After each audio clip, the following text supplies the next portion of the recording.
Shri Prabhu Chawla ji, as he has said, very old friend of mine, Shrimati Lakshmi Menon, CEO the New Indian Express, ladies and gentlemen, Namaskaram. The term revolution has been used few times, but we Indians, what we value most is not revolution but Sankranti. In fact, we celebrate it as a festival. Why? Because the change comes. Slow, silent change which comes, which is not even noticeable to the layman. And history tells us that change, it is not the revolution but which lasts, but the Sankranti lasts. It takes deep roots. So with that in my mind, I will come to the subject. I am indeed grateful to Indian Express, New Indian Express, for your invite and giving me this opportunity to share my views on this important subject with this distinguished gathering. Having participated in the earlier conclaves, I do realize the impact which this conclave, this is the 10th edition now, the impact of this conclave on the opinion makers and the policy makers of the country. This occasion, I would also like to remember Shri Ramnath Goenka ji, the founder of Indian Express Group, who stood for values of democracy and freedom, even in very harsh environment. And my pranams to his sacred memory. The theme of the conclave, Remaking India, Asserting Bharat, is very appropriate as we are celebrating Azadi Ka Amrit Mahotsav, the platinum jubilee of our independence. The theme is also consonant with the objectives of our new educational policy, which seeks to transform our educational institutions into nurseries to promote Indian knowledge tradition and cultural heritage and revive India as a global knowledge destination. For us, the next 25 years would be Amrit Kal of holistic development, which would take us to the celebration of centenary year of our independence in 2047. The topic you have chosen for me today is Education, Victim of Identities. It's a very relevant subject to discuss, but somehow it also gives the impression as if we are now feeling tired of existence and interplay of various identities that abound in India. Before coming to the topic, I want to dispel that impression. The Indian culture that we have inherited is an ancient and continuing culture it has faced many adversities and waves of invasions and has survived and endured. The distinctive mark of our culture is not only the quality of antiquity, prachinta, but also vital, enduring vitality, that is mrityunjayata, which has enabled it to last all these millennia. The secret of this staying power is not only the quality, is not just the tolerance and understanding, but it is the inherent, inbuilt capacity, quality to accept and respect all kind of diversities and pluralism which one can imagine. Indian culture is based on a universal vision which does not view a person in terms of the variable and alienable characteristics like caste, creed, color, community, but it views human beings in terms of the invariable and inalienable divinity inherent in every being, the vision of one in and behind many, as declared by Srimad Bhagavad Gita. Yo ma pashyati sarvatra sarvam cha mayi pashyati tasyaham na pirnashyami sa cha me na pirnashyati. He who sees me everywhere and sees me in everything, he is never separated from me, nor am I separated from such person. India started its civilizational journey with the proclamation made by Rig Veda, Ekam Sad Vipra Bahuda Vadanti. From the remotest times, our thought leaders, that is the rishis and the saints of India, have viewed diversity as the law of nature. We believe, as ancient India believed, that diversity itself can be utilized, can become a source of strength, and that all people should not be confined to one single interpretation of reality. Shri Birjendranath Seal, a former vice chancellor of Mysore University, coined a significant expression to describe India. He has used this definition or this term in his famous book. India is ever aging but never old.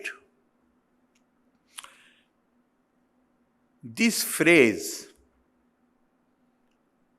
this is exactly what, according to Adi Shankaracharya, the Puran word means.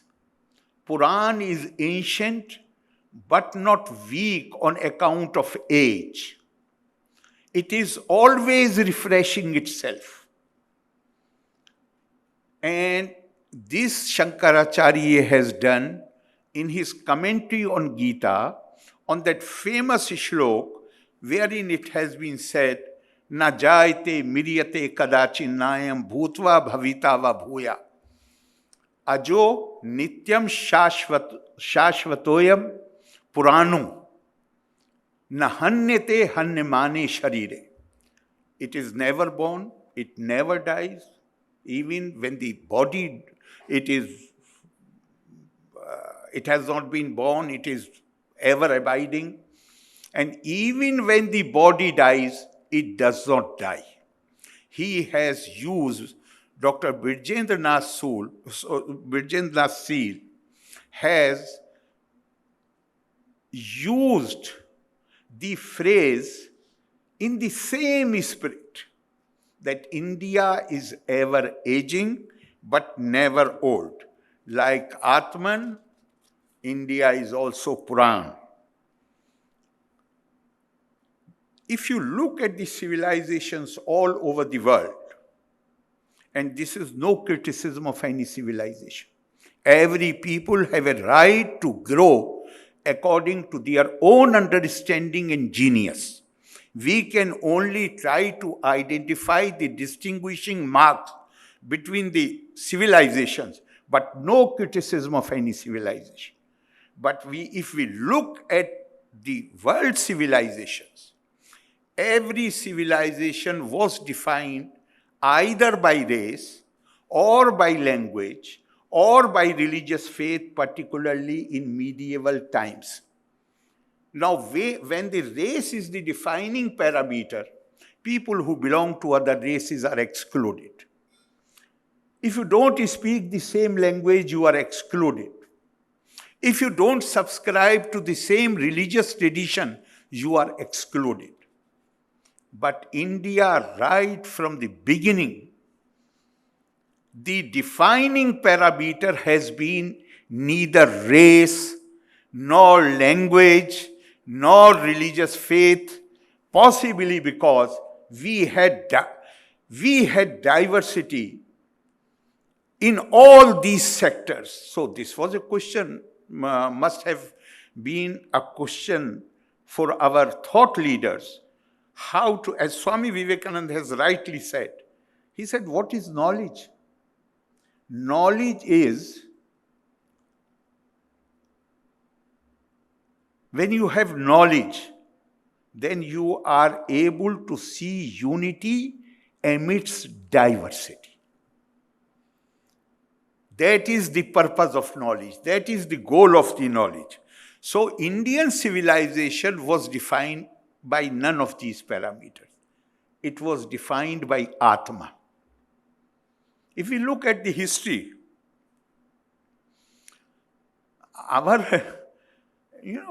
the model, the ideals of the Indian society have never been the wielders of power, the kings or generals. They have always been the thought leaders, the rishis, the saints. Swami Vivekananda has said that India has only two national ideals, renunciation and service. Intensify her in these two channels, the rest will take care of itself. And that is the reason why the Indians, even if it is not consciously, in their subconsciousness, the model role is that of those who renounce, who serve the society. And as I was saying, Indian society, Indian culture and civilization was defined by Atma. Atma is spirit, which does not exclude even the animals and the trees or any being. And therefore, it has always been all-inclusive. If it is all-inclusive,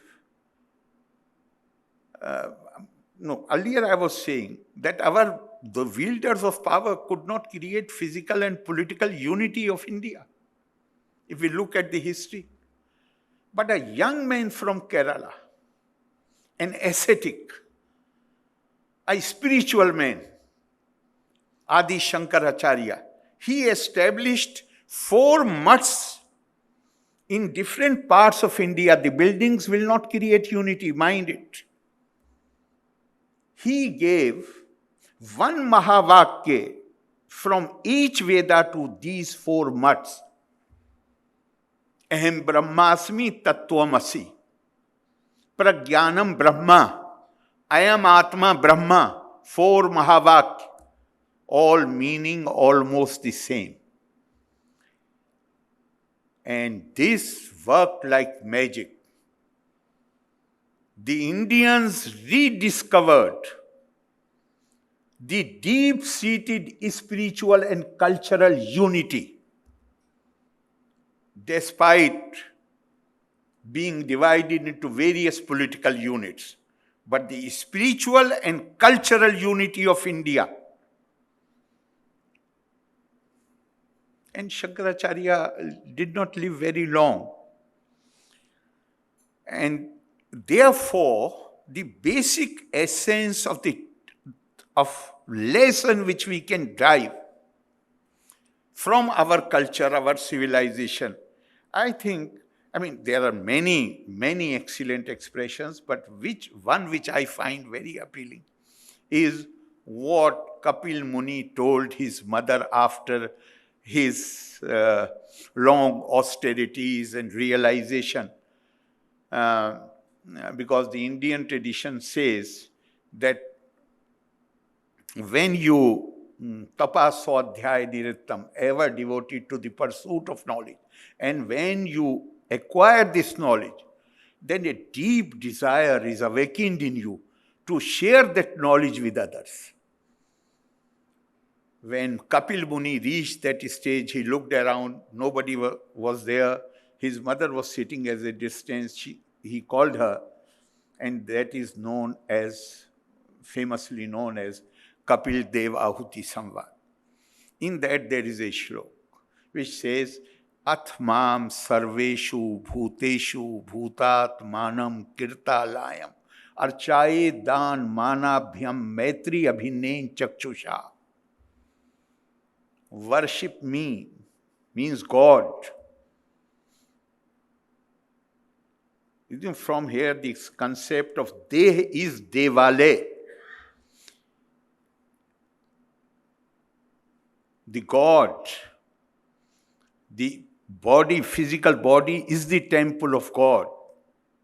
You can worship me, or you should worship me by showing respect to each being. You can worship me by helping anybody who is in need, in helping him to fulfill his needs.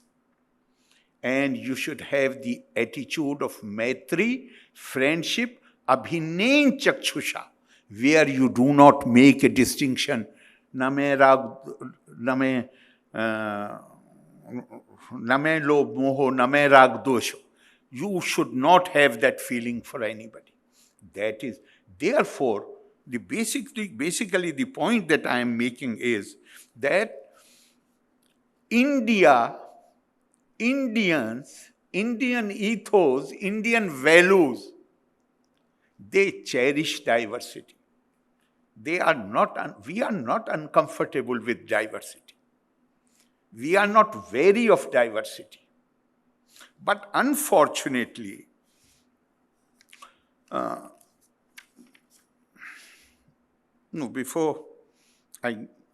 unfortunately, our recent history is very painful, and which has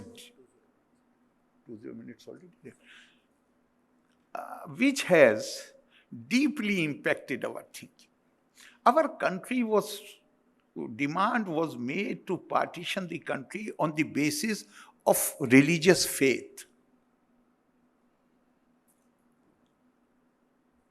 So now, when any demands are made in the name of protecting the identity, which create divisions and alienation in the society, then yes, we become suspicious.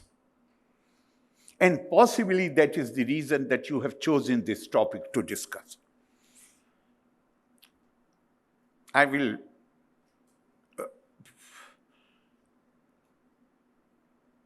Generally, the recent happenings in Karnataka, where in the name of religion, demand has been made to allow hijab not in the university. There is no dress code of any university or in the country. But at the level of high school or 10+2, the institutions have the right to prescribe dress code for their students.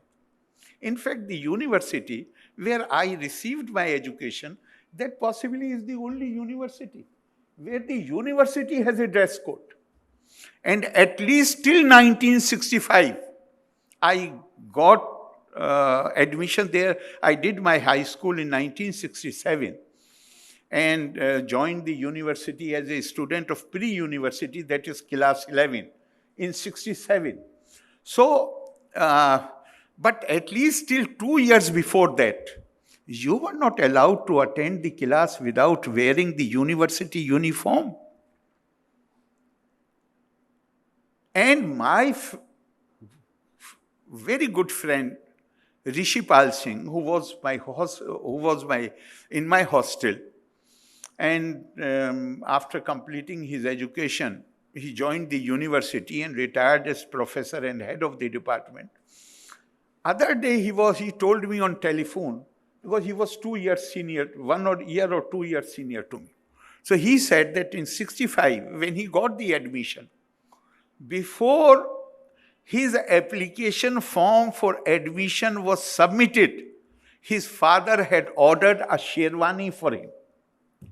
Before the application was submitted.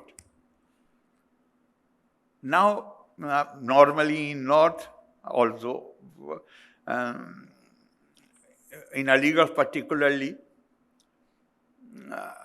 this could have been associated with any particular faith tradition. But no, anybody and everybody, and people belonging to all denominations, all regions of the country. There were students from Tamil Nadu, there were students from Kerala, from Kashmir, almost all states till about 70. And everybody used to wear the university dress. So I am of the view, since we do not have much time to discuss this matter in detail, but I am of the view that this is no controversy. This is a conspiracy. This is a conspiracy, and the need for conspiracy arose because those who are spearheading this movement or supporting this demand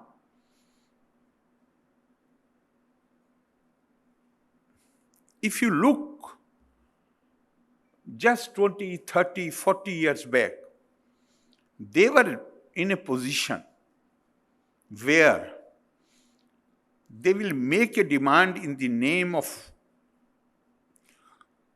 maintaining the identity based on religion, and they could mobilize the street power to an extent, or the governments were willing to be bullied by them. And they were in a position where they could bring enough pressure to make the government to reverse the judgment of the Supreme Court. Now they are not enjoying the same kind of clout. And particularly after 2017, when Supreme Court gave the judgment declaring triple divorce illegal and unconstitutional, and not even in accordance with the provisions of the scripture. And 2019, when the law was finally passed, 2017 itself, the law which was needed to effectively implement the Supreme Court judgment was passed by the Lok Sabha. But the leaders of the opposition in Rajya Sabha did not allow it to become law. It could become law only in 2019. And now I'm sure this audience must be aware of the radical change which has come as a result of that legislation. The divorce rate in Muslim community has declined by more than 90%. These are the official figures. That kind of oppressive, threatening environment, and even those days I used to talk more about unmarried young girls who were reminded again and again by their own family, by their own elders, that if you will not behave, then this threat would loom large on your head. And they grew up in that environment. Now that has been taken away. The Muslim women are feeling a lot liberated. In my own village, in Bulandshahr district in UP, my village is on the remotest corner of the district on the bank of Ganga. I could not have even imagined to see what I'm seeing there since the last few years. A girl, when she reached the age of 11 or 12, was not allowed to step outside her house. And now, I'm not linking it with the abolition of triple divorce. This is now a phenomena which is about 15, 16 years old. I go out in the morning, stand by the roadside and see more than 50 young girls cycling their way to the nearby college, which is at a distance of 7 kilometers. And more than that number, they go by public transport. This situation, including the abolition of triple divorce, has unnerved certain sections. This is a conspiracy to push back the Muslim woman into the four walls of the house. I have said it earlier and I will repeat it now. For argument's sake, accept what they are saying. Because Supreme Court has made it clear that protection of Article 25 cannot be available for everything which you claim to be part of the religion. Essentiality test has been prescribed. Only if you can show to the court that a particular practice is essential, integral, and intrinsic to the practice of faith, then only protection will be available. Now, Islam, like other Semitic religions, Judaism, Christianity, is a religion of a book. Sanatan, we can say, is a religion of books. But the Semitic religions, each one has a book. The Sanatan tradition is described as reflective. Semitic tradition is described as prescriptive. When it is a prescriptive tradition, then the tradition has itself spelled out very clearly what is essential. In Islam, it is called 5 pillars of religion. Arkan-e Khamsa. And what are they? Affirmation of faith, that is kalma. Prayer, that is salat. Fasting, roza. Zakat, the charity money, alms, which you are obliged to give. These 4 are compulsory for everybody. And the 5th one, although it is in the list of the essential, but it applies to only those who have enough resources to travel. Hajj is the 5th pillar. Now, nobody has a right to make any alteration in this list by adding something to it or deleting from it. So, first of all, the tradition itself tells you what is essential. Secondly, if you accept their argument, now realize, please imagine, just imagine, there are so many Muslim women who are working in police force, who are working in security agencies.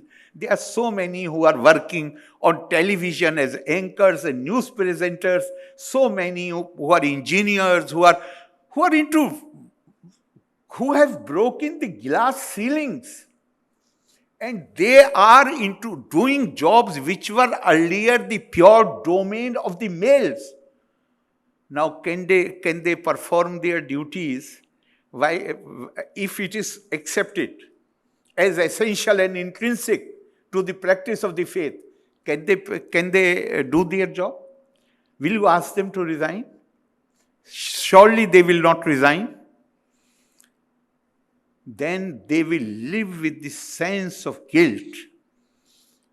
If the society accepts that it is essential, then you will make them live with a sense of guilt that because of their job, they could not practice what was prescribed by their religion as something essential. Is it fair? So this, in my opinion, this is a conspiracy. And purpose is to limit the career prospects of Muslim women, so that, as a result of that, their interest in education is diminished. And we all know education is the only means, is the only game changer. You need not labor about it. Basically, the purpose is that their interest in education is diminished by limiting their career prospects. Interest in education will be limited. And if interest in education will be limited, they will be pushed back into the four walls of their houses. Can we allow this? We are living in now 2022. Can we allow this to happen to a section of our women? This is not the problem of the Muslim women alone. This is the problem of the country. Because not only that they will be losers, but they will also be stopped from making contribution to the society, to the country at large. They will be where they will not be in a position to look after the. You can see the difference between the children of an educated mother and an uneducated mother. What those children go through. So surely we cannot allow this. So we cannot allow education to become victim of this identity, and we cannot allow this conspiracy to succeed. Hijab, I have already in so many forums, I have explained. The term hijab has been used 7 times in Quran. Nowhere it has been used in the context of the dress, what dress a woman should wear. And nobody, till now this debate is going on since last about a month, nobody has challenged it. They are merely, it's with some people, it has become a habit that they will always raise this bogey of religion in danger. Therefore, I feel that as far as possible, we should try to ignore them and do not give them the importance which they hope to receive. With one more point, I will conclude that India, what our thought leaders, this is a conclave on the subject of education, ThinkEdu. What was the reputation of India? In the 11th and 12th century, when the European Renaissance had not yet taken off, yes, for about 100 years, the Middle East, with its capital in Baghdad, it had become a hub of intellectual activities. And this hub of intellectual activity, how it is started? It is started with the translation of Indian books into Arabic. It is duly recorded by the Arab historians themselves.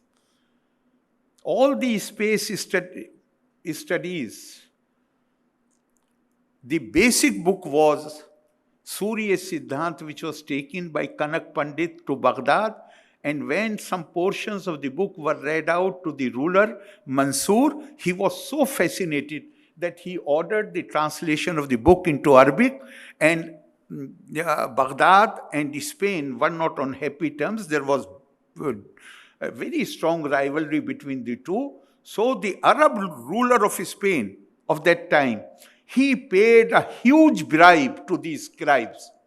Because all these books were handwritten, he paid a huge bribe to the scribes to secure one copy of the book, which in Arabic was named as Hind Sindh. If you read the accounts of the Arab historians, what they say, almost every historian, whether it is Tabri, it is Ibn Asir, Ibn Kasir, it is Qifti, they all say, this point is almost common, where they have written about India. They say that the world has 5 major civilizations. All others followed one or the other. And then they describe that the Iranian civilization, Persian civilization, is known for its majesty. The Roman for its beauty, chivalry. The Chinese for its craftsmanship. Turkish for their bravery. And Indian civilization is the only civilization which is known for promoting knowledge and wisdom. All of them concede this. So, India has been hub of knowledge. And now, as I said earlier, the new education policy aims at reviving that tradition. And this is not just the new education policy. Our thought leaders, thousands of years back, they had also conceived of India becoming hub of knowledge. There are 2 Sanskrit lines. Say, Etat desha parshu tasya sakashadagraj anmana. Swam swam charitram shikcheran prithviyam sarvam anava. Our thought leaders had conceived of an India where people from all over the world will travel and come to India. We will have such great teachers that they will come to learn about their own culture and their own tradition. Not to learn about India, but they will travel to India to learn about their own traditions, about their own culture. This is the kind of India which we must believe in, and we must march towards that goal with confidence that we can do it. Thank you very much. Loka samasta sukhino bhavantu. Jai Hind.